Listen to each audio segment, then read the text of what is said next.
और ये अय्याम बाकी दिनों से अफजल होने का एक सबब उलमा ने ये लिख दिया कि ये वाहिद अय्याम है, वाहिद पूरे साल के, कि जिसमें 5 के 5 अराकीन इस्लाम बजा लाए जा सकते हैं, और नहीं बजाए ला जा सकते। रमज़ान में हज हो सकता है? नहीं हो सकता। 5 के 5 अराकीन इस्लाम के इन अय्याम में बजा लाए जा सकते हैं। इस वजह से यह अय्याम बाकी अय्याम से बेहतर है। आप नफली इबादत के तौर पे कंपैरिजन करें, सिर्फ एक रोज़ा रसूलुल्लाह सल्लल्लाहु अलैहि वसल्लम ने कहा 9 तारीख का योम अरफा का रोज़ा। और ये बात भी याद रख लीजिएगा, आज के खुतबे में आपसे कहा था कि बाद मसाइल का जिक्र भी करेंगे। ये 9 ज़िलहज्जा का जो रोज़ा है, ये आपने अपने अपने मुल्क के 9 ज़िलहज्जा का रखना है।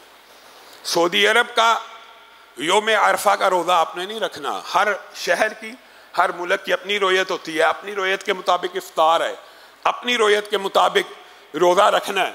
ये जो रोयत का इख्तलाफ है, ये उम्मत का इख्तलाफ नहीं है। हाँ लोगों ने इसको भी एक इख्तलाफी मसला बयान किया हुआ। मिसाल दे रहा हूँ, सूरज किस कदर तेज रफ्तार है, उसकी स्पीड ज़्यादा है, ज़मीन को भी खींच रहा है, प्लैनेट्स को भी खींच रहा है। फिर भी असर की नमाज का जब वक़्त होता है पाकिस्तान में, तो क्या सऊदी अरब में भी हुआ होता है?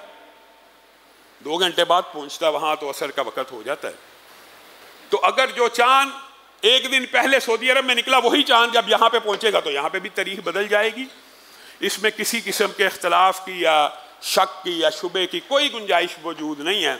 आपने 9 ज़िलहिज्जा का रोज़ा रखना है, एक नफली रोज़ा, और इसका अजर व सवाब इस कदर ज़्यादा है कि यहाँ से इस अशरे की फजीलत भी मालूम होती है। रसूलुल्लाह सल्लल्लाहु अलैहि वसल्लम ने फरमाया, हाजियों के लिए तो योम अरफा है ही है, उनके लिए जो फ़ज़ाइल व मुनाक़िब हज पे हैं वो हैं, जो हज पे नहीं गए वो क्या करें? वो 9 ज़िलहिज्जा का रोज़ा रख लें। रसूलुल्लाह सल्लल्लाहु अलैहि वसल्लम ने फरमाया, मुझे उम्मीद है 1 साल के नहीं बल्कि अल्लाह रब्बुल इज़्ज़त इस एक रोज़े के बदले में 2 साल के गुनाह माफ़ फरमा देंगे। 2 साल एक रोज़े के बदले में। अब बताइए, नफली इबादात के एतबार से ये अय्याम किस कदर अफजल हैं।